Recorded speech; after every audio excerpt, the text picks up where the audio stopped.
So what's up, man? You are clear now, sir. You are clear. What's up, dude? Sorry about all that.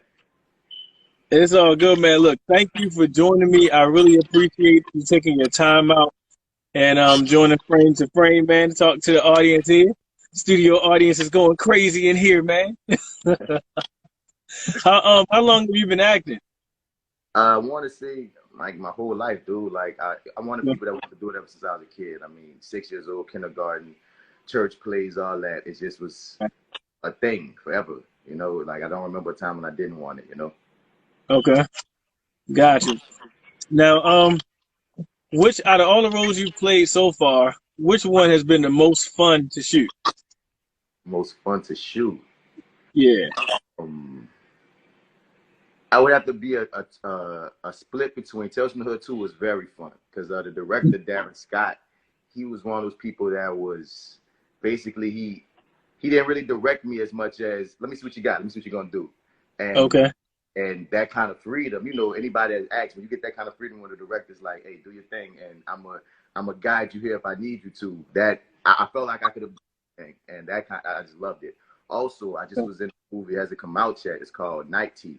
And I get to be this vampire bounty hunter. So that was just fun to just play with the crossbow and get beat up a little bit. So wow, you doing stunts? Yeah. Okay, okay. You doing your own stunts in this next movie? I mean, hey, I have to even do many stunts. See, I'm the boss, so I just got to lay back and tell other people to go do stuff, and they got their behinds whooped, and I got to just, do me. Now tell us from the hood, man. Be honest, man. I was like, oh, when I saw it pop up on Netflix, I was like, oh, they touched the classic. No, but man, you beasted your role, man. Like you beasted. Appreciate that. Absolutely, man. If y'all have not seen Tales from the Hood 2, you got to see it. If not, just for his scenes, you got to see it. Hilarious, man. All right, so do you have any other talent that maybe you haven't displayed yet, or maybe you do? I mean, I often say that, like, you ever think about, like, you ever watch X-Men back in the day? Of course, man. I'm a Marvel super fan. So I oftentimes I look at artists as almost like mutants, and now some mutants could have multiple powers or whatever. I don't know any artist that just does one thing. You know what I mean? Right. So, like I like acting is like my first love. I'm also a writer. I also edit. I'm also a director. I also direct. You know what I'm saying? So it's like creator, artist as at the end of the day. I like to spread it out. Then I have a radio show and a podcast. So I try to stay busy either way. Right. That's actually in my notes to get to later, but since you brought it up, so I gotta keep my journalistic integrity. Got it in here. Hey, but since you brought it up, can you tell us about both of them? About which one? About which? I hear what you said. Start with. We want to hear about all of it, man. So start with one, break it down, tell us where we can hear and see it, and what it's about, and then take us to the other one. Oh well, I got I have a podcast. It's called the Fly with Bats podcast. It's available on all podcast platforms. Any place there's a podcast, just look up the Fly with Bats podcast. And I've been doing it with my partners, Devin and Joe. You can follow him, Alpha Joe 504, and my dude French Bread Kid. He also has a clothing line, Your Dig brand, so you can follow Your Dig 504. So we've been doing this podcast for a few years now, and lately we've been doing it in a video format, and I've been doing video episodes as well. So I started this on IG maybe a couple of weeks ago. It's called the Fly with the Bats Show, and on there you get like. You don't get the whole show because you gotta have something for the podcast. People is in the audio listening or whatever. But I've been having a lot of fun with that video because you get to see us in our element, and I get to have fun with other aspects, like with editing and throwing in skits and throwing in clips and throwing in facts or whatnot. So I've been having a lot of fun with that show. Also, my other project is called Gumbo Monster. That's my production. You can say my production company. You can find us on YouTube, Gumbo Monster 504, as well as on here on Instagram at Gumbo Monster 504, and that's what me and my squad, we make short films, web series, and skits, and a whole bunch of other things. So again, I just try to stay busy, bro. That's dope, man. And then, look, if quarantine has taught us anything, it's how to tap into even more of our creativity, man. No choice. Absolutely. So, how old were you? I mean, not how old were you when you first got started. What was your first major project? Um, like what you mean, like television type thing, or or like film and then acting? all right with act or see, 'cause I started like I said, I was acting all through high school, all through college, and in Right. college I was in this Top Dog Underdog, which was a big deal at Dillard University at the time, and it kind of started me being even more serious about the craft as far as the ins and outs and wanting to be like screw just looking at it as a dream. No, it's gonna happen type thing. You feel me? Like something about being in that play just clicked everything. It was a 2-person play, and me and my dude Devin, we killed it. So after that, I would say getting out of college, my first role was American Horror Story. It was my first booking. I remember it came at a Uh, time. Yeah, American Horror Story Coven. If anybody is a Coven fan, it's the episode with Kathy Bates. That's when you find out why she be killing people. You know, why she killed black people, why she like experiment on it. It was like episode 11. Now remember, I got my agent like a year and a half prior, and I hadn't booked anything. I was on all these auditions, and I was wondering like, dang, maybe I'm not as good as I thought it was. You know what I mean? Because uh, nothing was hitting. And then uh, that hit, and a friend of mine, my dude, he said when I first got signed that this thing is it's peaks and valleys, it's momentums. You're gonna have your yeah. highs when things going, you're gonna have your lows where you're looking like, oh, I don't know what's coming next. I don't know if I made the right idea. And that's basically what it was. After American Horror Story, I was in this movie. I got a lead in a movie called Nola Circus, which is on Netflix, and Okay. things started, going from there. So how do you keep yourself focused and get through those valleys? Can you talk about that a little? At the end of the day, like I said, this is a dream I've had since I was a 6. You know what I'm saying? So it's like one of those I don't have any choice type aspects. Right.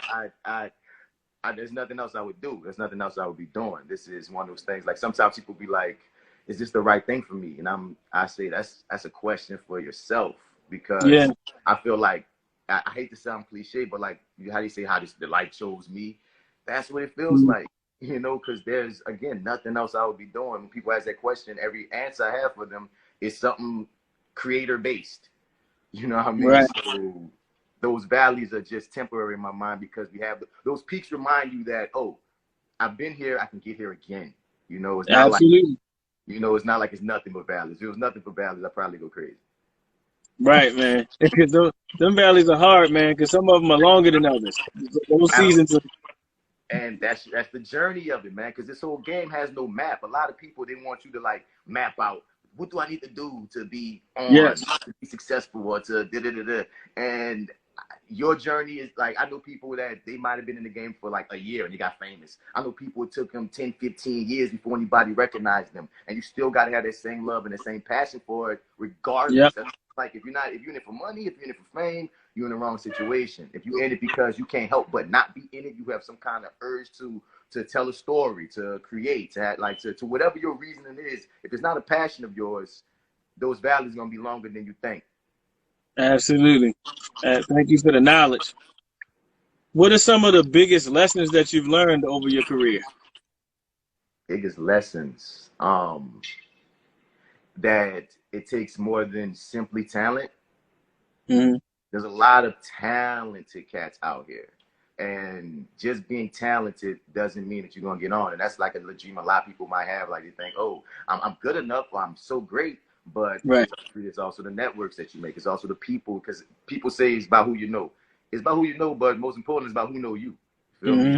Hmm. And what type of reputations you made, and the business aspect of it. Like just delving into the business aspect of it and understanding what people want has been it's been a learning experience, as well as taking in you can know what you're capable of. But when you come in Right. this game, a lot of times they're telling you what they see you as.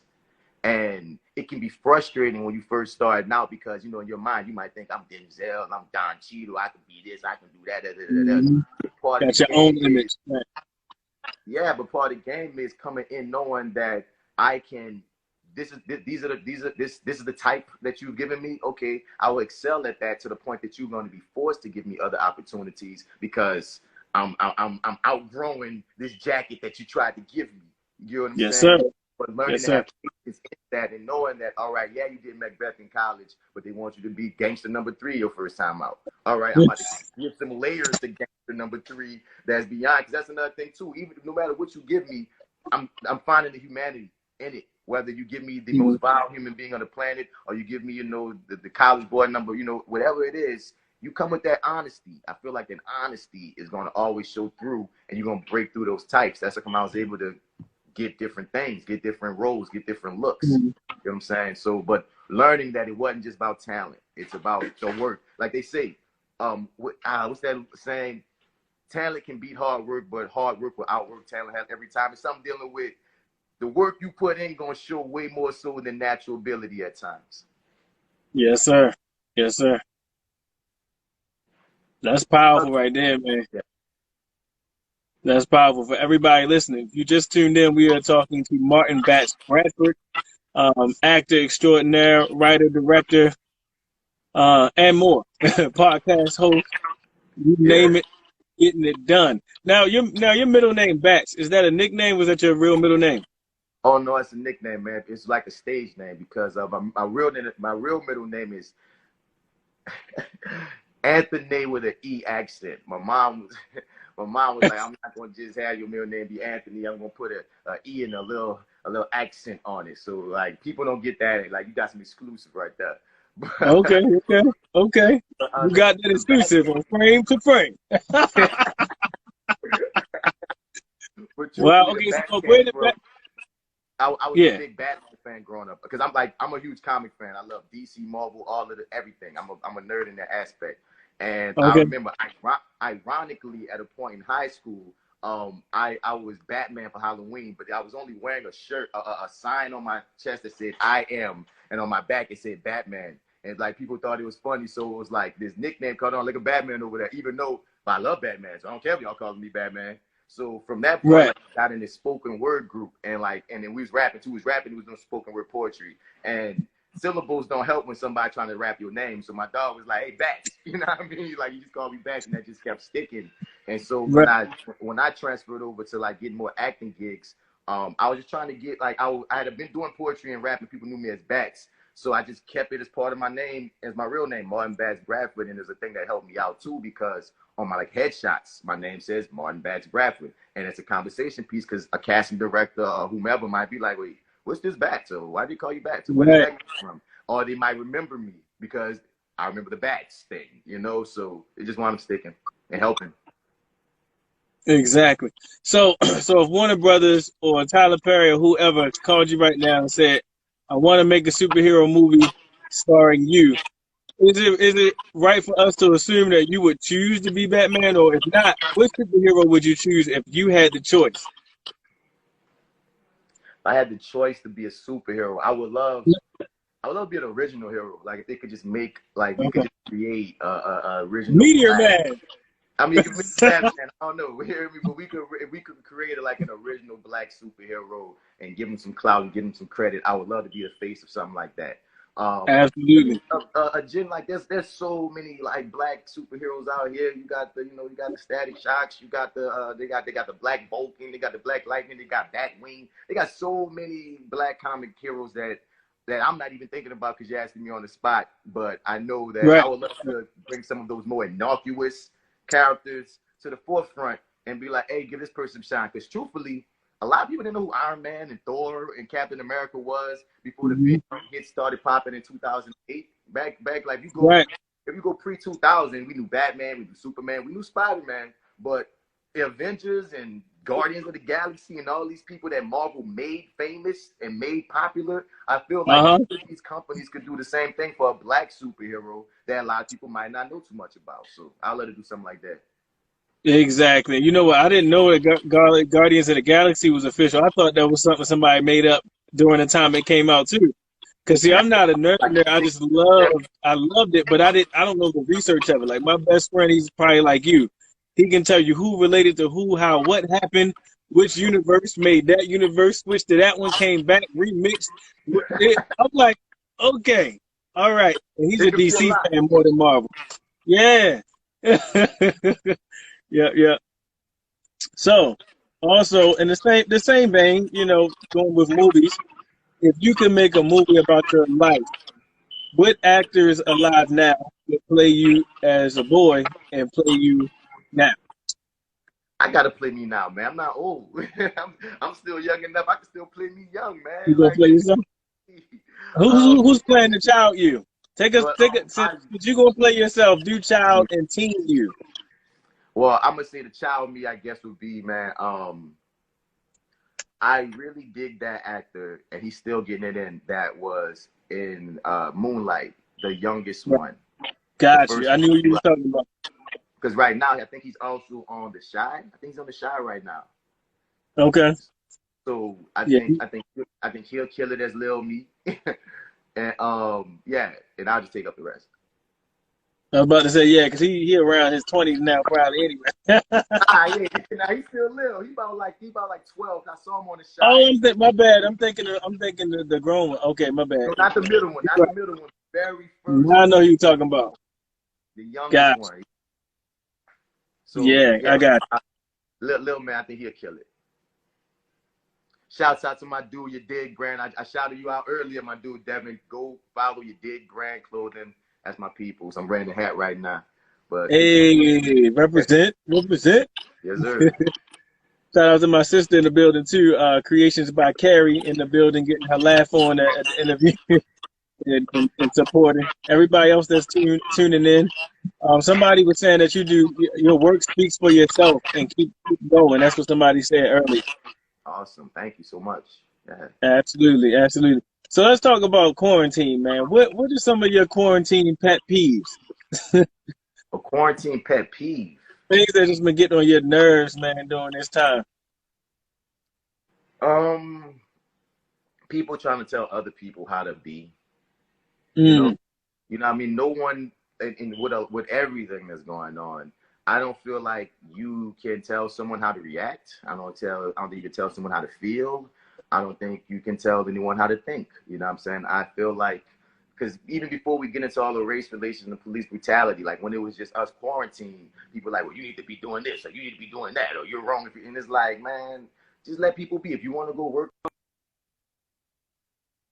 if you don't want to do absolutely nothing, do absolutely nothing. So even when we move into everything going on with the police brutality, like everybody trying to tell everybody how to protest. We're not marching, you're not real. If you're not paying money, you're not real. If you're not having 5 statuses up, you're not real. And I'm just like, bro, just let people do what they can, because we all just trying to, it's a lot. It's a lot right. in general that we're going through. And I feel like we should just be trying to find our peace. You know what I mean? If you're in passion like that, and you about to go march, go march. If you in passion, if your position is to give money, give money. If you just need to sit at your house and play video games because that protects your mental health, that's what you need to be doing. That's like that works for us. You know what I'm saying? So I think that's been a big piece for me. Oh wait, hold on, bro. You're frozen. I'm still All here. right, can I'm you in my back. I'm in. back up to when you were saying do what you need to do? You were saying something about do what you need to do.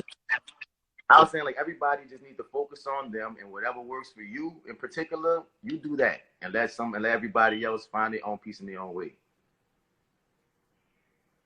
I hear that, man. I hear that. Have you ever done any theater work? Oh yeah, my life comes from theater, man. Like, cause that was the Okay. thing too. Cause I was all through college, I was theater guy, theater guy, theater guy, theater guy. I got my nickname that actor guy because I was in college and went to Dillard University, and I was in the theater department hard. But while at Dillard, I was BSing at times, dropping a lot of classes, so I didn't graduate on time. So after like Okay. I graduated, it took me 6 years instead of 4. You get what I'm saying? Mm, So after my 4th year, I was bitter. So I wasn't going to the I wasn't participating in anything in college but the plays. That's the only thing. That's the only thing my passion was in, was the theater. You know, so I was like, not no people didn't know, my new people coming. They'll be like, "What's the actor guy? That's that dude that be acting. That's the actor guy." So that's what stuck to me. That I was known in the theater as that actor guy. So I kept that moniker. And okay. then when I graduated from college, I didn't know anything else. I didn't know how to get an agent. I didn't know how to get into theater. I mean, into TV and film. I didn't know the game. I had to find all that out on my own. So I just jumped into every theater, every play that I could jump in for a good 2.5 years before I booked anything in film or TV. Right. Now they say so. You're in New Orleans, correct? Yeah. Yeah, that's I got family down there. Shout out to the Williams family, Demetrius, everybody, Tasha. We heard it's kind of like it's a lot going on in film and things down there. It's becoming kind of like a Black Hollywood, or has been for a while. What is your take on that? I mean, this was what was going on, dude. Like, there was a point in time, I want to say 20, I want to say 2010 to 2015. That's a bad reference, but let's say we go from 2010 to 2015. That's like a while, a minute, right? Where Right. we were, where Louisiana was the top movie making spot. Like we were even outdoing LA. Like it was a trifecta. Shreveport, New Orleans, and Baton Rouge, the productions of movies that were coming here were ridiculous. And it was like, that's when they was trying to give us the moniker of Black Hollywood. And they were saying, man, a lot of things, because they liked our landscapes. They liked the way it looked. They had all these locations. You can dress New Orleans up, all these different kinds of Okay. It was very cheap to work here because it's cheaper Right. than being on the West Coast or the East Coast.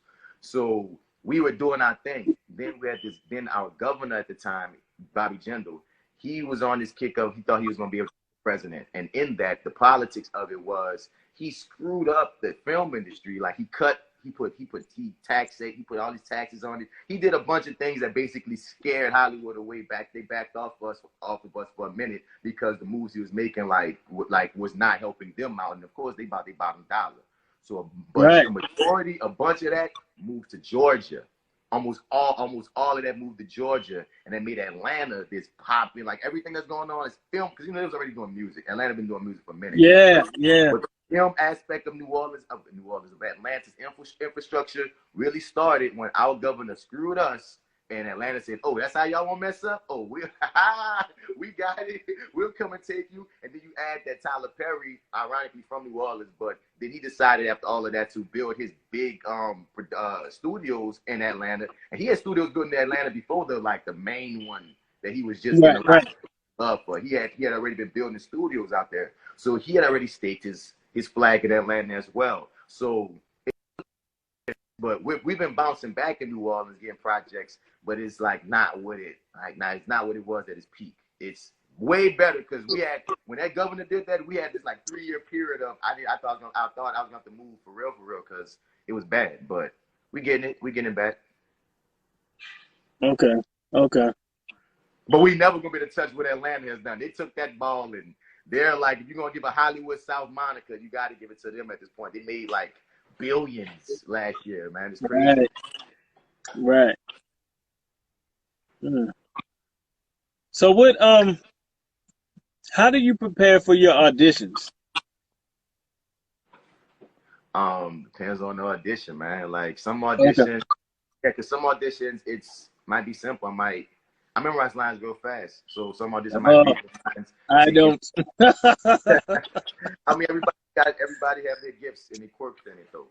But some auditions, the character I've auditioned for this type of character so many times that it's like putting on the glove. So it's like just memorizing the lines and think about what it's always what the character wants. But think about what this character wants and go from there. Some auditions require background, require me to think deeper, requires more as far as whether I'm going to write a story of a background and put for this person for it to feel right, whether it's research, whether it's an accent, you know what I mean? I've been in a bunch of them. So it just depends on what it is. Mm-hmm.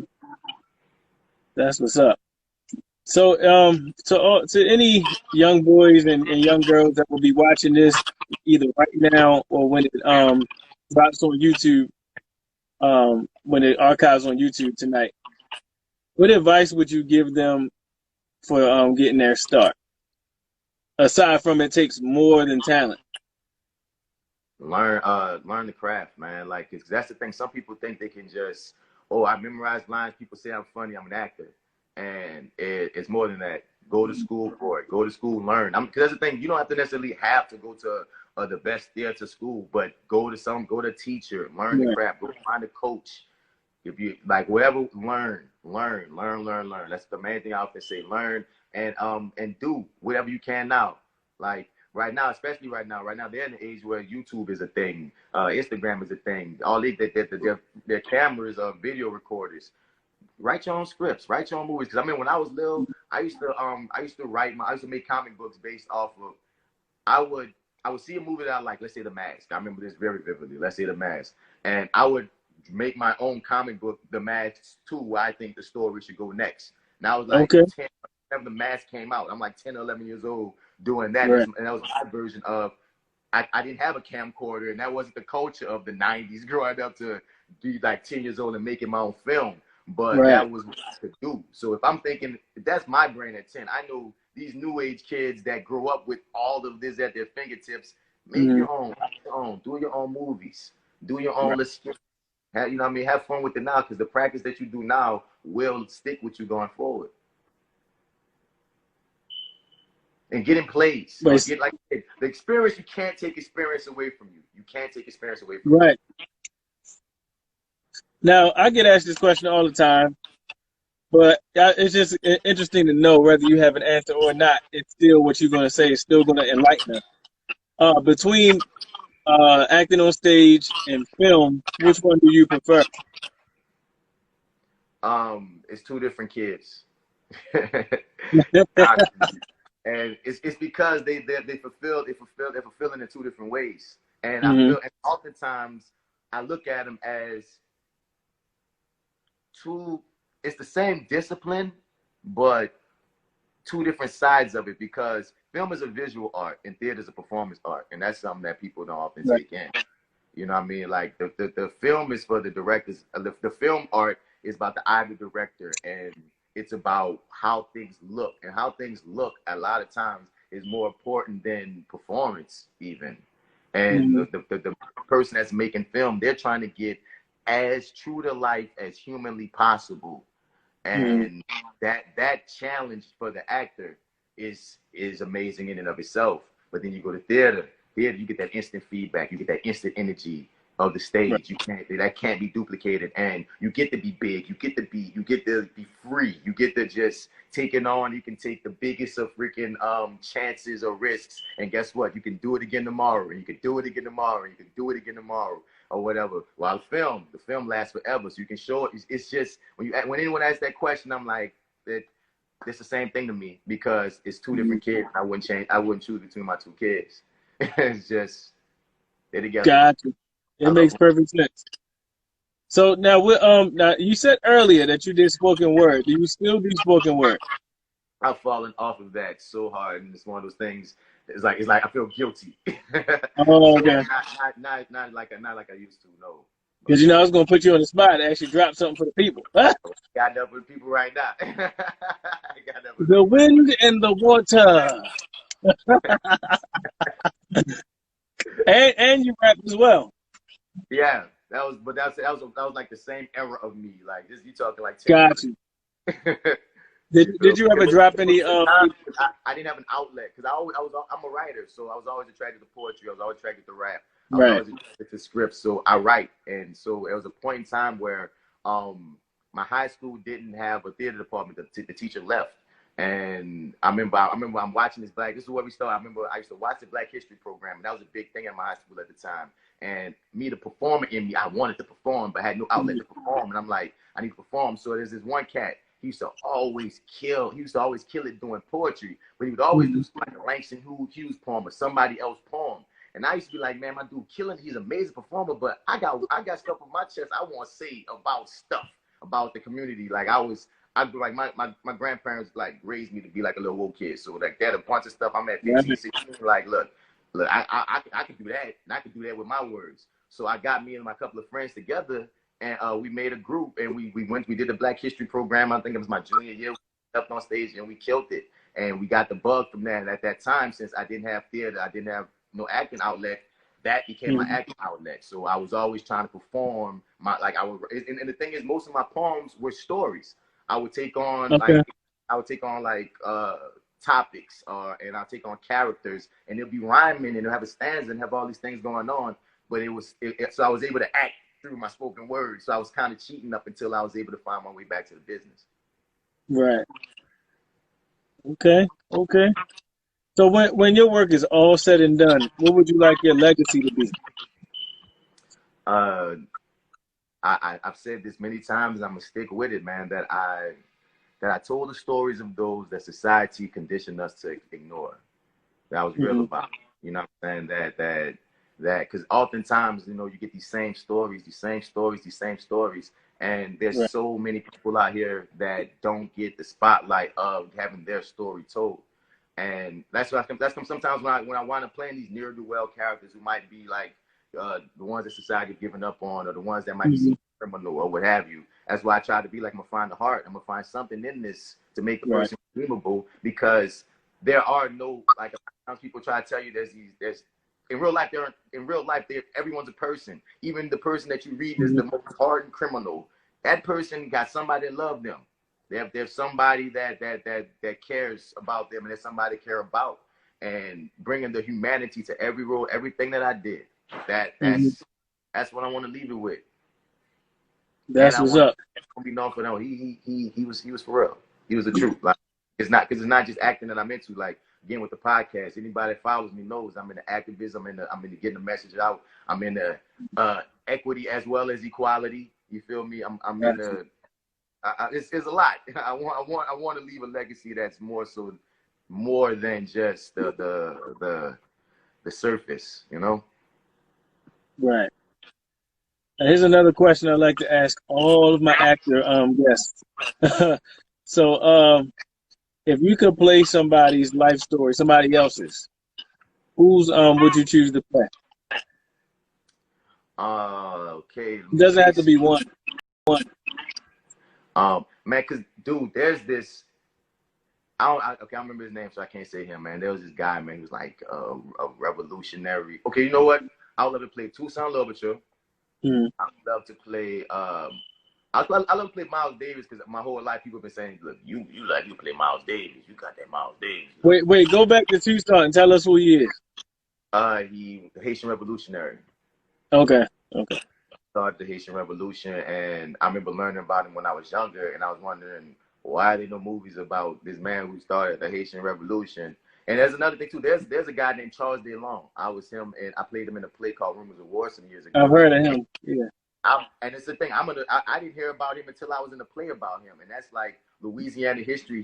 He led a Louisiana revolt that went from, I think, like the French Quarter all the way up to Kenner, Louisiana. So that's going through cities, and he led this revolt, just burning stuff down, killing stuff, and it was crazy. Like some Nat Turner stuff. That's everybody know Nat Turner, but we had a lot of these like rebellious revolutionaries that folk don't even talk about, that we don't learn about until we get in the HBCU and we got an African studies class that they make us take or something.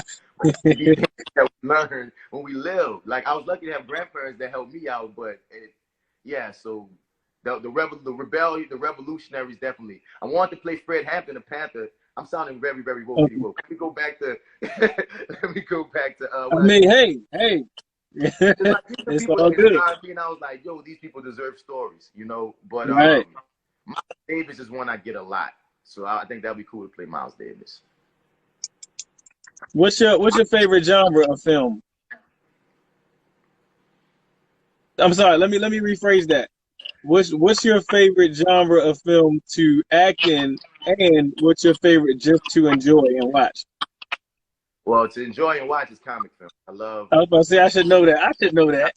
I love all lore, man. Like, I'm a cat. Like, I'm, like all the stuff we love when we was little boys, like Robin Hood and King Arthur, Yeah, like, adventure and yeah, all that action, stuff, man. All that lore, man, was a good guy. sci-fi, and all that. Yeah, Yeah, I love that, because I've been in horror films, I've written and directed and shot horror films, and people would okay. laugh at the fact that I do not like horror films. They make my nerves bad, because I like happy endings.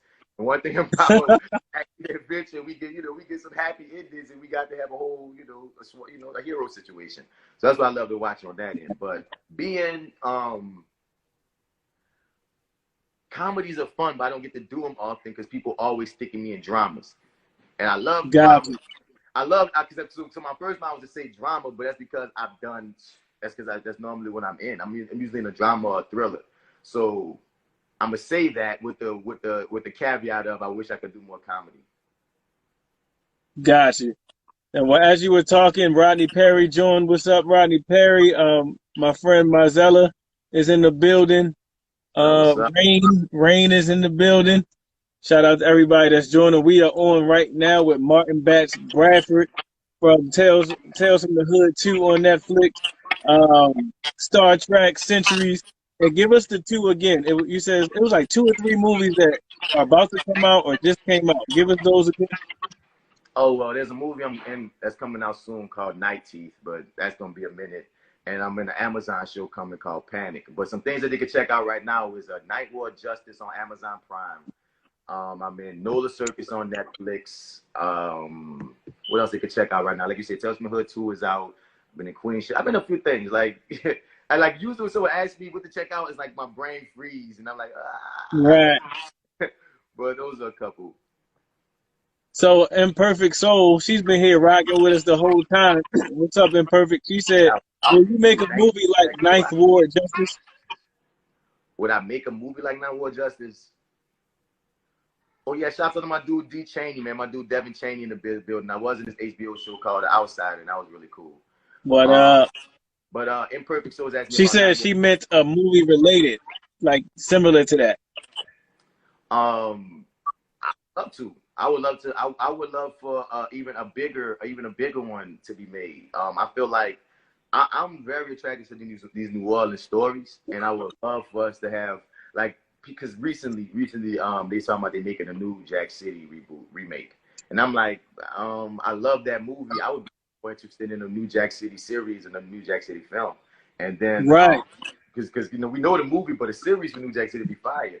So, but I'm then like you say, Ninth Ward Justice that dealt with that movie dealt with some of the violence and things that happens in our city. So imagine giving us something like that, New Orleans, like New Orleans style story, like kind of like what Tremaine could have been if it would have like Tremaine could have been this, but the creator of The Wire said he didn't want to make another show like The Wire, so he tried to skirt away from some of the more dangerous sides of New Orleans when he was crafting the story for Tremaine. It got more political, but I would love to see somebody lean into the fact that we were murder capital in the early 90s. We do have a lot of crazy ish and a lot of crazy stories that you can pull from that depict all kind of shades of us.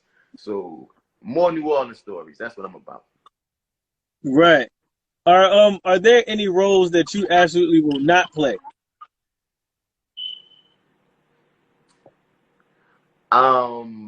I think I will know it when I run into it. I won't play anything that I feel would be a disrespect to myself, my family, or my community. When I like I think the easy way for me to put it, but if I feel like it's some coon-ish, I can't do it. And I feel like I'm gonna know when it seems like it's some coon-ish. I'm not gonna do nothing. I feel like I can't do it because I don't want to say there's a role that I wouldn't play because a lot of times you're a role player in the scheme of the whole story. So even if you're playing the quote unquote bad guy, or if you're playing the near-do, if you're playing the punk, if you're playing, when I say the punk, I mean the scary coward. You know what I mean? If you're playing somebody that you in your real life is like, I don't respect that person. But within the whole story, right, your cog adds to the message of the story, which is a worthy story to play. I mean to tell. Then I won't ever be like, I won't play that because right, that's the difference. Works. But like I said, I'm gonna know if I read that script and that character.